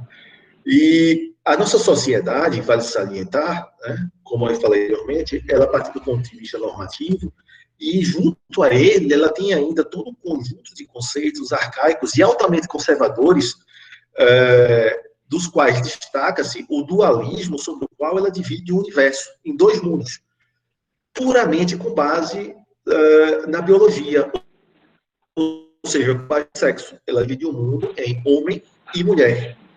E a partir dessa divisão, ela utiliza uma ideologia que é baseada no padrão comportamental, ético, moral e social, definido pelo sexo biológico. Ou seja, se você é homem, existe um homem do ponto de vista biológico, existe um padrão comportamental, ético, moral e social previsto para você. Se você é mulher, existe um padrão comportamental, ético, moral e social previsto para você, né? Que vão desde coisas mais simples, como, por exemplo, quais as roupas que você deve usar, quais os brinquedos que você deve brincar, quais as profissões que você deve exercer, qual tipo de relacionamento sexual romântico que você deve ter. E essa é uma interpretação hegemônica, altamente equivocada e altamente preconceituosa. Agora, imaginem a seguinte situação. Imagine uma pessoa que tem uma identidade biológica, ou seja, ela nasce do ponto de vista biológico um homem, mas tem uma identidade de gênero distinta. Ela se vê como mulher. Ela se percebe como mulher. Vejam que aí a gente tem um conflito entre a identidade biológica e a identidade de gênero. Ou então imaginem um exemplo já citado anteriormente, da questão da sexualidade, ou seja, da orientação sexual. Uma pessoa que é homem, que segundo esse padrão hegemônico, equivocado e preconceituoso, deve se relacionar sexualmente e romanticamente com mulheres, mas que não se percebe dessa forma. Sua atração sexual romântica é por pessoas do mesmo sexo ou pelas duas pessoas, ou por homem ou por mulher. Então, aí, a partir daí, a gente enfrenta conflitos sociais que, do ponto de vista psicológico, hoje, de acordo com o DSM-5, não tratam de transtornos. Se trata especificamente sobre mais uma das múltiplas formas de existir no mundo. Mas, naturalmente, um transtorno pode surgir daí em decorrência da violência que essas pessoas sofrem, do preconceito que essas pessoas sofrem, do bullying que essas pessoas sofrem, seja na escola, seja na família, seja na igreja, seja na sua comunidade como um todo, ou até mesmo no que se refere à saúde, como, por exemplo, o caso da identidade de gênero diferente da sua identidade biológica e quando é inviabilizada a pessoa, o tratamento adequado para que ela consiga realizar a transição. Né? E isso, naturalmente, tem impactos legais diversos, dentre os quais, para a própria atuação dos profissionais de saúde. Né? E eu cito aqui, de exemplo, a resolução do Conselho Federal de Psicologia de 99, que determina que a postura do profissional psicólogo com relação às questões de identidade de gênero e orientação sexual seja de aceitação, de acolhimento e respeito a essa autodeterminação, proibindo todo e qualquer tipo de tratamento discriminatório, inclusive o famigerado tratamento de reversão, conhecido socialmente como cura gay. Né? Veja que a resolução é de 1999, mas essa resolução do Conselho, ela não impediu que muitos dos profissionais tentassem agir na contramão deles. Tanto que em 2017, houve um caso clássico que deu repercussão de um grupo de profissionais de Brasília que foram denunciados ao Conselho Federal em decorrência da aplicação dos tratamentos de reversão. Né? Ou, inclusive, uma ação popular de 2018 que pedia pela autorização judicial para o tratamento de reversão, que foi julgado procedente pelo juiz de primeira instância, mas que, diante do recurso, foi parar no STF, nas mãos da ministra Carmen.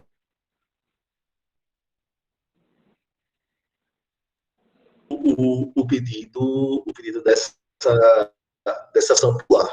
Né? Então, vejo que a gente está tratando de uma questão que é uma questão ainda muito polêmica, que, embora existam avanços, esses avanços, eles não foram tomados como próprios da nossa sociedade, né? E que existe dentro da nossa sociedade ainda um movimento muito grande no sentido contrário, em decorrência da forma de analisar o mundo do ponto de vista dualístico, altamente preconceituoso e altamente limitado. Passo agora para o meu colega Vitor, que fala um pouquinho sobre a questão da identidade de gênero e orientação sexual. Muito obrigado.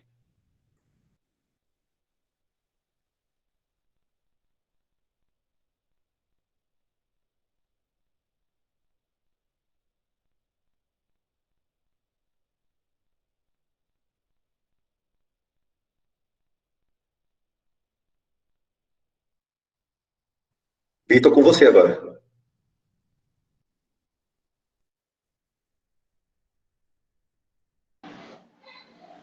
Bom dia. Eu tô com um problema no áudio aqui, eu queria saber se tá dando para me ouvir. No microfone do celular. Tranquilo, dá para ouvir tranquilo. Tranquilo? Então, vou começar. Bom, vou comentar acerca do direito da identidade de gênero e orientação sexual. A gente sabe que, historicamente, os transexuais, transgêneros, travestis, muitas vezes classificados assim, apresentaram muita dificuldade no convívio em sociedade. Muitas vezes marginalizados, deixados de lado e, como é o caso na ditadura militar, até permaneceram na ilegalidade. Porém, nas últimas décadas, a luta pela efetivação dos direitos das pessoas trans tomou voz política, mas também no âmbito judicial, com mudanças que envolvem a participação do direito direto do Poder Judiciário. Dentro desses avanços, a gente pode destacar um projeto de lei 5.002, 2013, que é inspirado na legislação argentina e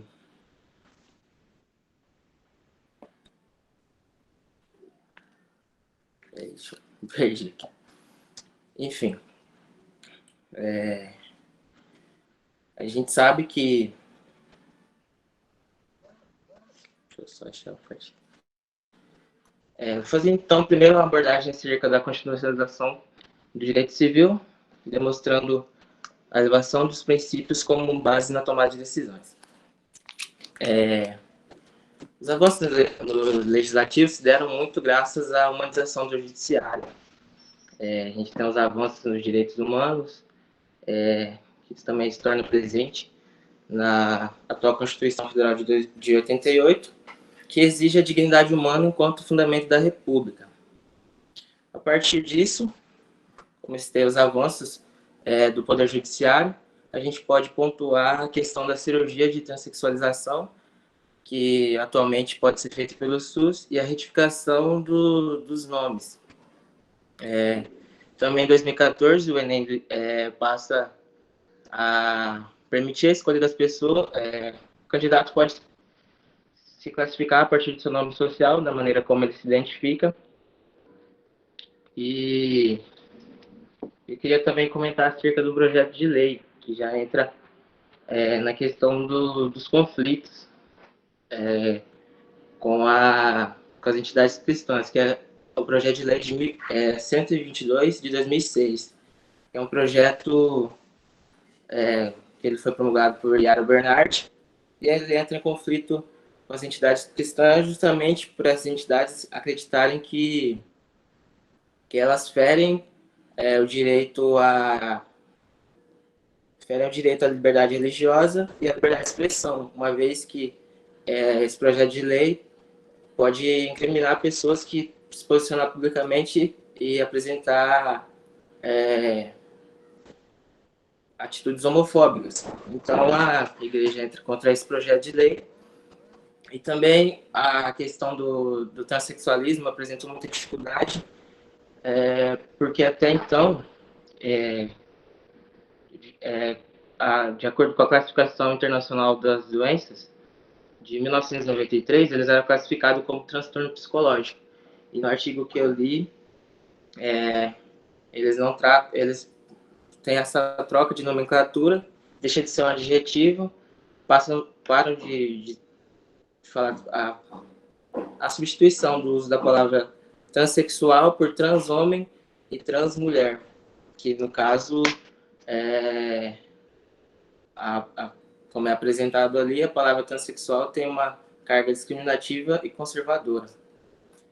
E você se referindo às pessoas como transhomem e transmulher, tem uma certa... você tira do quadro de doenças, que de acordo com o CID-11, ela deixou de ser doença após 28 anos.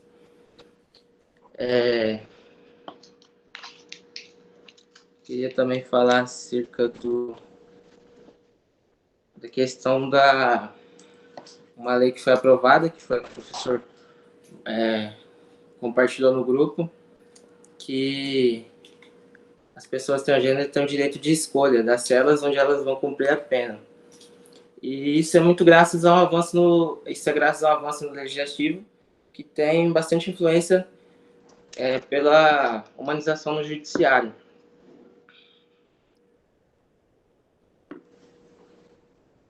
Que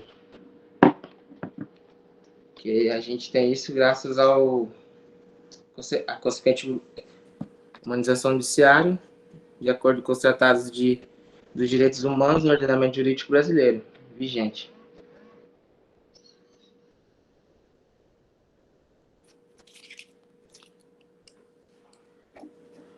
Na conclusão do artigo, eles colocam que cabe ao Estado garantir as condições mínimas e dignas do exercício de suas liberdades existenciais.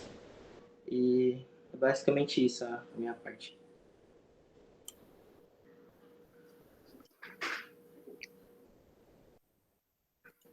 Bom dia, professor. Bom dia aos meus colegas. Dando continuidade aí e entrando agora no ramo da família. A família é um direito fundamental, fundamentado ali principalmente nos preceitos jurídicos, pautados na liberdade de constituição, na convivência e dissolução, na autorresponsabilidade.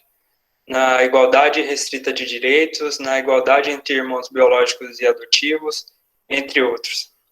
A Constituição de 88, além de tratar ali sobre o casamento, ela foi importante porque trouxe o reconhecimento da união estável e também o reconhecimento da família monoparental.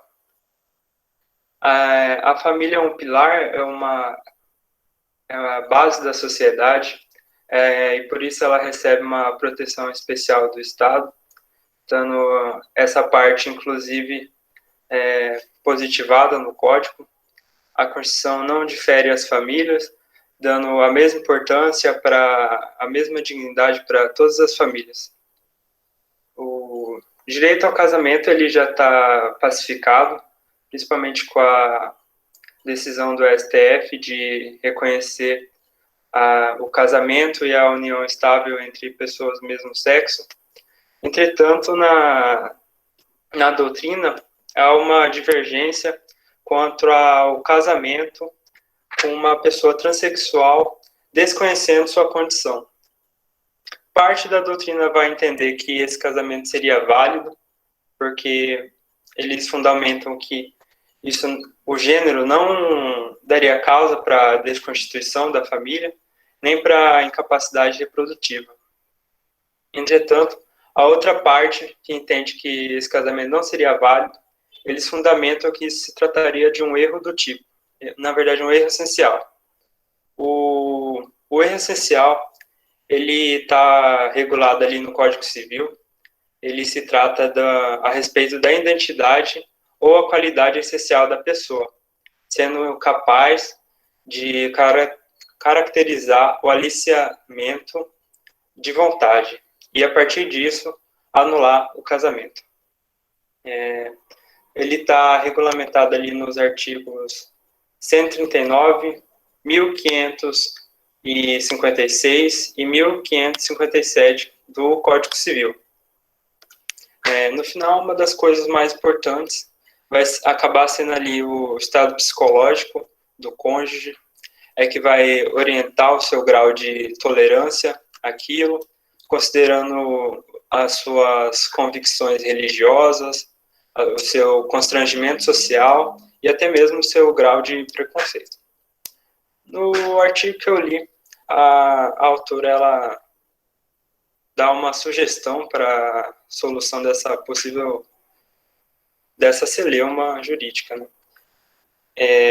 Ela diz que uma possível solução poderia ser a averbação obrigatória da alteração ocorrida no cartório de registro civil.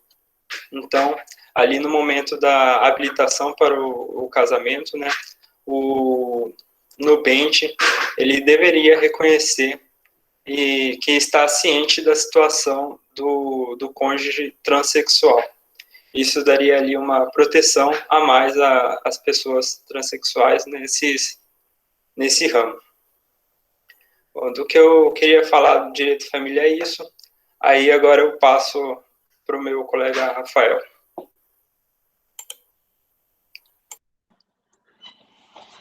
Olá, bom dia, professor. Bom dia, colegas. Vou falar um pouquinho sobre o direito à saúde em questão de gênero e orientação sexual. Quando eu comecei ontem e durante a semana a ler sobre tudo relacionado ao tema, eu fiquei bem impactado pela ignorância que eu tinha sobre o tema, né? Eu não imaginava que até 2020, até 8 de janeiro, mais precisamente até 8 de janeiro de 2020, a condição de transgênero era considerada uma patologia. Isso foi uma coisa que me impactou. Eu realmente não sabia disso. Não sabia que no Brasil, e que a OMS, né, a Organização Mundial de Saúde, considerava o ser transgênero como uma patologia. Eu acho, né, isso um absurdo. Fico imaginando você ser dotado de certa característica de escolha, e isso ser considerado uma patologia. Mas, enfim, a notícia boa é que em 2019 foi elaborada uma resolução nova do Conselho Federal de Medicina, E essa resolução ela foi publicada em 9 de janeiro de 2020. Ano passado ela foi publicada, e na leitura dessa resolução você vê que não existe mais essa característica de patologia contra os transgêneros. Na verdade, quem deu o pontapé disso foi a própria OMS, né, na CID-11, né, no Cadastro Internacional de Doenças, em que ele retirou a transexualidade do rol de patologia. Essa aí que foi a grande felicidade ao ler sobre o tema. Então, antigamente, não tão antigamente assim, até 8 de janeiro de 2020, o transgênero, ele precisava cumprir uns certos requisitos para ser considerado transgênero, por incrível que pareça. Você passaria por um pré-diagnóstico de um médico, e ele avaliaria alguns critérios e falaria se você é transexual ou não. Esses critérios eram, um deles era desconforto com o sexo anatômico natural, desejo expresso de eliminar os genitais, permanência desse distúrbio, era considerado distúrbio, de forma consistente por no mínimo 2 anos, e ausência de outros transtornos mentais. Então, você, né, imagina a pessoa que é transexual, e a sua condição é considerada uma patologia, e, além disso, para você ser considerado transexual, você teria que passar por um médico para ele declarar isso para você. Um total absurdo. Enfim, a OMS tomou esse pontapé em 2018, e o Conselho Federal de Medicina emitiu a Resolução 2265, de 2019, em que não existe mais esse caráter patológico, finalmente.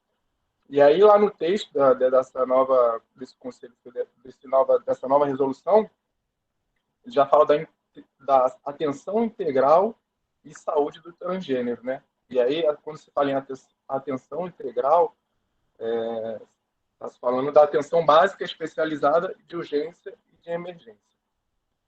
Antes dessa nova resolução de 2000, que foi publicada em 2020, os relatos dos transgêneros na hora de utilizarem o serviço público de saúde eram dos mais variados, né? Como já é de se imaginar, o que acontecia no dia a dia de um transgênero acabava sendo replicado quando eles iam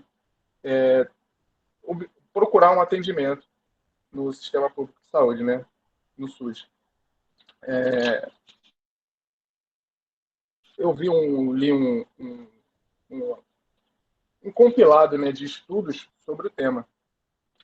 Nesse compilado, havia diversas entrevistas com transgêneros, e o que eles mais citaram desses problemas ao ir ao SUS para tentar uma mudança de sexo, ou para fazer um tratamento hormonal, ou até para fazer um tratamento de HIV, por exemplo, é a discriminação, primeiro de tudo, né? Discriminação e acolhimento inadequado. Aí você vai falar, mas o que é o acolhimento inadequado? O que é essa discriminação?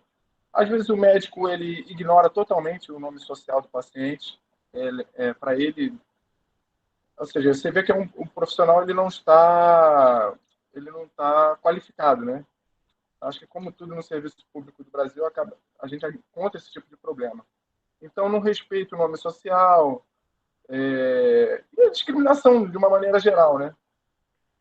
O que acontece é muito também, por exemplo, se um transgênero ele quer dar início ao processo transexualizador, né, aquele processo de mudança de sexo, o médico dizia, além de escolher, de falar se ele realmente tinha um diagnóstico, dizer se ele, você não, vamos supor assim, você não é afeminado o bastante para mudar de sexo. Então, assim, é impressionante como a sua preferência, a sua saúde acabava, por vezes, ficando na mão de uma pessoa que não vive aquilo, né? Até voltando ao assunto do primeiro grupo, que, né, falou da Testemunha de Jeová e tal, na minha opinião, quem deveria prevalecer é a vontade do paciente. E nesse caso do transexual, também é a vontade do paciente.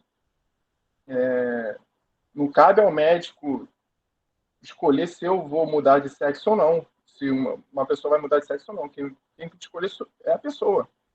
Enfim, como disse, então, quando o transgênero ia no sistema público de saúde, encontrava discriminação, acolhimento inadequado, né? Falta de qualificação de profissional, escassez de recurso. Tudo isso acaba gerando o quê? Acaba gerando no paciente uma ansiedade, né? Porque aquele processo dele de transexualizador acaba se tornando um processo longo e desgastante, né? Em que ele tem que ficar lidando com a discriminação, uma avaliação de um terceiro, enfim. E aí isso acabava, por vezes, gerando outros problemas de saúde, né? Na verdade, a pessoa não é doente e, ao procurar o sistema de saúde para resolver uma questão, né, de promoção pessoal, ele acaba adquirindo uma doença, acaba adquirindo um problema realmente psiquiátrico, né? Aí abandona tratamento de HIV, abandona tratamento hormonal, enfim. Você, né, tenta imaginar o que essas pessoas passam ao acionar o sistema público de saúde. Então, se a pessoa não tem dinheiro para promover isso por conta própria, e até por conta própria é difícil, no sistema privado não há rede especializada para isso, é um sofrimento e é uma coisa muito desgastante. Mas, e um dos problemas gerados também era essa luta pela despatologização. Finalmente, como eu falei no início, começou essa despatologização ano passado, finalmente. Isso não quer dizer que vai mudar de uma hora para outra para melhor. Ainda precisa muita coisa para melhorar. Mas, como a gente percebe, o Grupo 2 falou também dos problemas das filas, né, para reprodução assistida. Enfim, você vê que não é um problema só de uma classe, é um problema que acaba atingindo toda a população que depende de um atendimento mais específico. Então, basicamente isso que eu tinha para falar, professor. Obrigado aí pela atenção. Obrigado ao grupo pela apresentação e vocês trouxeram pontos muito importantes. Inclusive, quando o Rafael fala que ele ficou impactado quando ele começou a estudar o tema. Todos nós ficamos impactados com a bioética e com o biodireito em si, né? E aí eu quero abusar um pouco do Cristiano, né, e saber algumas curiosidades que pode contribuir aí com o pensamento dos colegas, porque essa interface, ou essa interdisciplinaridade, ou multidisciplinaridade entre direito e psicologia vai estar presente a todo instante, né, nessa relação do biodireito, da bioética. E aí, eu queria saber do Cristiano se identidade de gênero é uma escolha, ou se ela se a orientação sexual é uma escolha, e se a identidade de gênero é um transtorno mental psicológico. Se você poderia fazer essa distinção para a gente, para tornar mais fácil para o pessoal entender. Então, se a identidade de gênero, se ela é um transtorno mental psicológico, e se a orientação sexual é escolha para a psicologia. Bem, vamos lá, professor. O que acontece? Como eu falei anteriormente, né? Trata-se do ponto de vista de saúde, da psiquiatria descritiva, elementos altamente fluidos, né? Então, assim, eles variam muito de acordo com o tempo, com a sociedade. Felizmente, a gente está num momento hoje que tem uma concepção muito humanizada dessa questão, né? E aí é o que o próprio Vitor falou quando tratou do assunto, né? Que são elementos que não dizem respeito especificamente à psicologia ou ao direito, né? Mas que andam em conjunto, né? Dentro do direito, por exemplo, como citado por ele, na verdade vivemos aí nas últimas décadas todo o processo de desenvolvimento e aprimoramento no que se refere a direitos humanos e diversos tratados internacionais que foram incorporados pelo ordenamento jurídico pátrio, se partirmos do pressuposto de que a Constituição Federal ela possui a força normativa citada por Conrad Hess, que possui efeito irradiador em todo o ordenamento jurídico, então isso faz com que a dignidade da pessoa humana, que foi erigida como fundamento da República pela Constituição Federal de 88, ela alcance não só a legislação infraconstitucional, mas também a vida da gente de dia a dia mesmo, né? Então, é natural que isso venha junto com outras evoluções. Hoje, como eu falei, nós estamos no DSM-5, e o DSM-5 entende o seguinte: orientação sexual não é patologia, certo? E ele também não é escolha. A orientação sexual é uma forma de existir no mundo. Não há como se atribuir à pessoa uma escolha, efetivamente. Ela é assim. É a pessoa que é assim. No que se refere à identidade de gênero, né? A identidade de gênero. Como eu falei também na apresentação, veja, a homossexualidade ela era tratada como transtorno até 1964, ou seja, muito recente. Né? Isso do ponto de vista da psiquiatria descritiva. Do ponto de vista da realidade social, ainda é entendida assim por muitos, por conta daquela visão dualista de que divide o mundo entre homem e mulher e atribui padrão moral, social, ético a cada um deles. A questão da identidade de gênero, né, no DSM-5, ela também não é considerada transtorno mental. Existe hoje no DSM um transtorno mental chamado disforia de gênero. E o que é a disforia de gênero? A disforia de gênero é um transtorno que ocorre em decorrência dessa relação entre identidade de gênero distinta da identidade sexual e sociedade.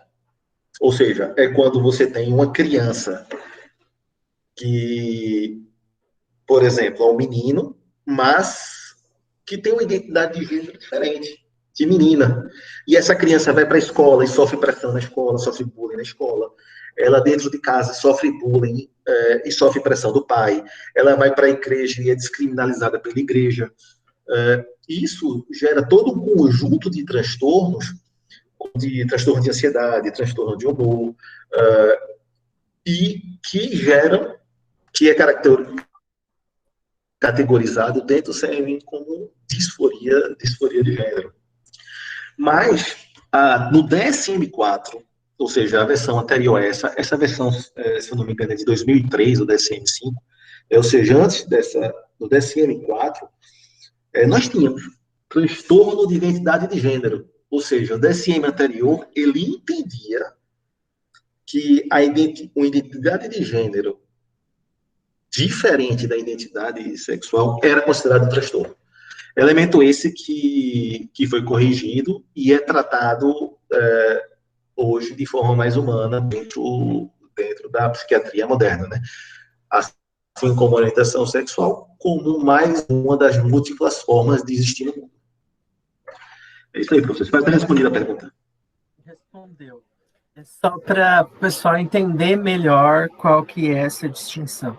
E aí tudo isso faz a gente refletir por que nós temos que ter regulamentações específicas, leis específicas para esses fins. Será que isso seria uma possível forma de humanizar o poder judiciário, o exercício do poder judiciário, garantindo o princípio da dignidade da pessoa, já que não é escolha, já que não é transtorno?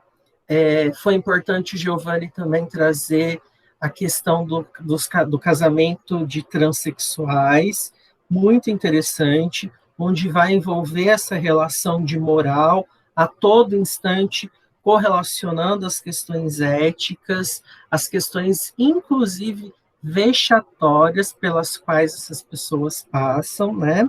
E a questão do reconhecimento por processos judiciais, que ainda são um grande tabu. são vistos como grandes tabus esses processos judiciais de troca de nome, por ser um transexual, por estar no meio de uma sociedade que ainda é preconceituosa, que ainda vê com maus olhos a conquista de um emprego, de uma função na sociedade. Tudo isso está inserido nessas questões morais e éticas, que são os fatos que regulam a nossa sociedade, e que o Miguel Reale já trazia lá, né? Que todo fato social vai sempre ser valorado, sempre vai ser julgado moralmente pela nossa sociedade. A bioética está relacionada a essa valoração moralista, né? Que vem de encontro com a consciência de cada um e vai formar a ética junto à criação das leis. E joga essa culpa para o direito solucionar tudo isso. Vitor, você ergueu a mão. Para falar um pouco sobre essa questão dos tabus, como são tratados, eu não consegui falar muito porque eu estava um pouco nervoso, mas dando um exemplo disso que o senhor disse, essa lei da Yara Bernardi, ela, após 8 anos sem ser julgada, foi arquivada, porque, tipo, não chegava uma resolução, eles nem sequer abriu o processo. Então, depois disso tudo, após 8 anos, sem nem atualizar nada, eles se arquivaram. E isso se dá, apesar dos avanços também, igual você falou, tem a crítica sobre essas questões, porque muita demora e também, às vezes, projeto de lei é proposto e não é nem julgado e tal. E aí nós sempre jogamos a culpa no judiciário, não é? Enquanto o legislativo, o executivo poderiam antecipar, né, fazer com que isso fosse propagado de uma forma mais intensa, mais breve, jogamos a culpa no judiciário, para o judiciário buscar solução dentro desse ordenamento jurídico sistematizado, que já é extremamente complexo, vai gerar um conflito de normas gigantesco até que se chegue a uma possível solução aí.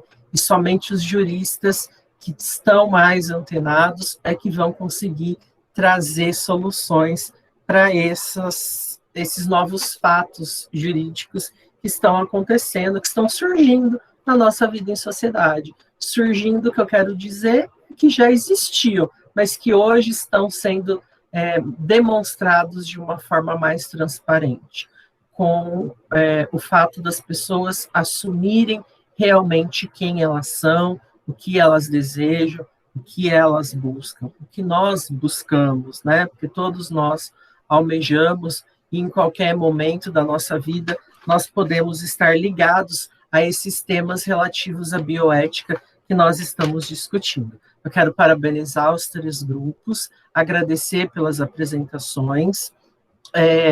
Até à noite, eu vou estar tratando com vocês sobre a semana que vem, né, que é o feriado, se nós permanecemos com a aula no mesmo horário, ou se nós damos um jeito de antecipar ela, ou ver se conseguimos colocar à noite. Eu vou estudar um jeito melhor aí na minha agenda, e aí eu compartilho com vocês, para a gente adequar a minha agenda com a agenda de vocês, e achar uma solução aí em conjunto. Muito obrigado a todos pela participação na nossa aula de hoje, foi muito engrandecedora, parabéns mais uma vez a todos vocês, e nós nos encontramos, então, na próxima semana, para continuar com os nossos estudos relativos à bioética. E depois eu vou fazer uma proposta com vocês sobre essas apresentações, de nós produzirmos algo aí, que eu acredito que vocês vão gostar. Um grande abraço a todos, se cuidem, hashtag fique em casa, quem puder, né? Cuidado com a pandemia aí. Um grande abraço, um bom final de semana a todos e muito obrigado. Até mais.